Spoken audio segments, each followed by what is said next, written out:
Welcome to Akshayam kitchen. இன்றைக்கி நம்ம பார்க்க போகிறதுங்க சூப்பரான டேஸ்டான மீல் மேக்கர் கிரேவி எப்படி செய்கிறதுன்னு பார்க்கலாங்க. இதுக்கு ஒரு பேன், அடிகனமான பேன் எடுத்தாச்சுங்க. அதில் வந்து ஒரு 4 ஸ்பூன் எண்ணெய் ஊற்றியாச்சுங்க. அப்புறம் வந்து இந்த பிரியாணி சாமான்லாம் இருக்குது இல்லைங்களாங்க, பட்டை கிராம்பு, இந்த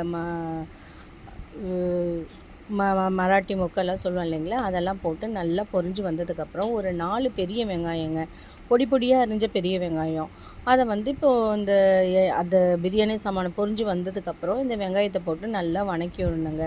நல்லா வணக்கி விடணுங்கிற பட்சத்தில் பார்த்திங்கன்னாங்க, இது நல்லா செவந்து வரணும்னு இல்லைங்க, கண்ணாடி பதத்துக்கு வந்தால் போதும்.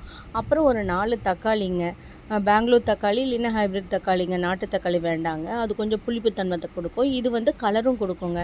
இதை வந்து நல்லா மிக்சியில் போட்டு நெகுன்னு அரைச்சிட்டுங்க, இதோட அந்த வெங்காயத்தோடு ஆட் பண்ணிக்கலாங்க. ஆட் பண்ணி இப்போ தண்ணியெலாம் எதுவும் ஊற்றலிங்க, இந்த பச்சை வாசம் போகணுங்க, அந்த தக்காளியோட பச்சை வாசம் போகணும்.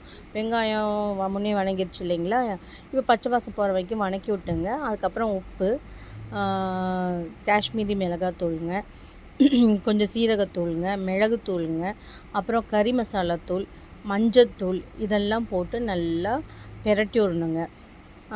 கலருக்கு பார்த்திங்கன்னா இந்த காஷ்மீரி மசாலா போட்டிருக்கோங்க, காஷ்மீரி மிளகாத்தூள் போட்டிருக்கோங்க. காரத்துக்கு நம்ம கறி மசாலா தூளுங்க போட்டிருக்கோம். இன்னும் கொஞ்சம் சுருக்குன்னு வேணும்னாங்க நம்ம வேணால் வரமிளகாத்தூள் 1 ஸ்பூன் போட்டுக்கலாங்க. நல்லா பெரட்டி விடணுங்க. இந்த மிளகாத்தூள் வாசமெல்லாம் வந்து நல்லா பச்சை வாசம் போகணுங்க. நல்லா பெரட்டி விட்டுங்க. இப்போ பார்த்திங்கன்னாங்க நல்ல திக் கன்சிஸ்டன்சியில் தான் இருக்குது, ஆனால் ஓரளவு அந்த பச்சை வாசம்லாம் போயிடுச்சுங்க. இப்போ பார்த்திங்கன்னாங்க நல்லா வணங்கி வந்துடுச்சுங்க, வெங்காயம் தக்காளி எல்லாம் வணங்கி வந்துடுச்சுங்க. அதில் போட்ட அந்த பிரியாணி சாமானமும் வந்து பிரியாணி சாமானும் மிளகாத்தூள் எல்லாம் ஓரளவு பச்சை வாசம் போயிடுச்சுங்க. இப்போது வந்து ஒரு 4 to 7 வந்து பச்சை மிளகா போட்டுடலாங்க. இந்த பச்சை மிளகாக்குன்னு ஒரு தனி வாசம் இருக்குங்க, அதனால் அந்த பச்சை மிளகாவை போட்டுறாங்க. அது இல்லாமல் கலர் கொடுக்கும், அதுமாரி பார்க்கறதுக்கு கொஞ்சம் வந்து அழகாக இருக்குங்க. ஸோ அந்த வாசத்துக்காகவும் கொஞ்சம் பார்வைக்காகவும் வந்து நம்ம ஒரு 7 பச்சை மிளகா நம்ம அதில் போட்டுருங்க. போட்டதுக்கப்புறம் அதை நல்லா வணக்கி விட்டுடலாங்க. நல்லா வணங்கி வரட்டுங்க. இப்போ பார்த்திங்கன்னாங்க அந்த இது வந்து கொஞ்சம் திக்காக தான் இருக்குது. இப்போ கொஞ்சம் நம்ம கன்சிஸ்டன்சி மாற்றுறதுக்காகங்க ஒரு 1.5 டம்ளர் வந்து தண்ணி ஊற்றிக்கலாங்க. தண்ணி ஊற்றி அந்த தண்ணியோடு சேர்ந்து இதை நல்லா கொதித்து வரட்டுங்க.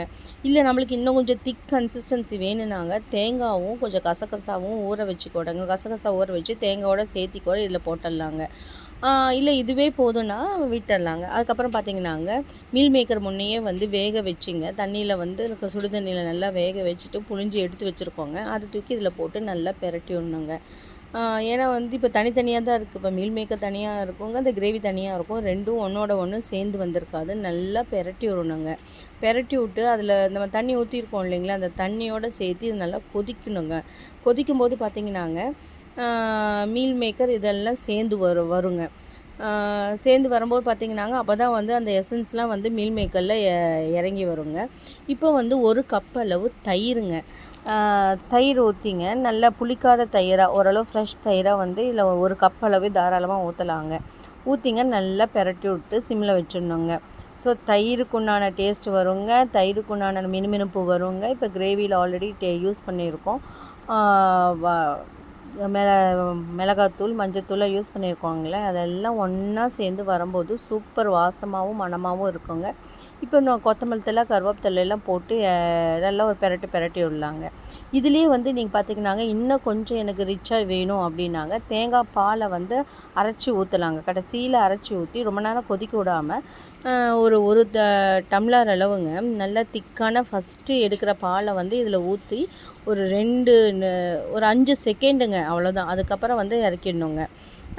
அப்படி இன்னும் கொஞ்சம் கன்சிஸ்டன்சி வேணும்னா இன்னும் கொஞ்சம் கிரேவி வேணும்னா பண்ணிக்கலாங்க. இல்லை இதுவே போனாவே தயிர் ஊற்றினாவே பார்த்திங்கன்னாங்க நல்லா அந்த அதில் இருக்கிற க்ரீமோட மினுமினுப்பு இதில் சேர்ந்து வருங்க கொதிக்கும்போது. இது அது கடைசியாக ஃபைனலாக பார்த்திங்கன்னாங்க 1 ஸ்பூன் அளவு வெண்ணெய்ங்க நடுவில் வச்சு சிம்மில் வச்சு அப்படியே மூடி வச்சுட்டோமா பார்த்திங்கன்னா அந்த வெண்ணெய் கரைஞ்சி அந்த கிரேவியோடு சேர்ந்து வருங்க. அது ஒரு தனி டேஸ்ட்டாக இருக்குங்க. இந்த இதில் வந்து பார்த்திங்கன்னா இந்த கிரேவி சப்பாத்திக்கு நல்லாயிருக்குங்க, பூரிக்கு நல்லாயிருக்கும். மற்றபடி நானும் பரோட்டா அதுக்கெலாம் சேர்ந்து வராதுங்க. சப்பாத்திக்கும் பூரிக்கும் சூப்பர் காம்பினேஷனுங்க. செஞ்சு பாருங்கள், சூப்பராக இருக்குங்க.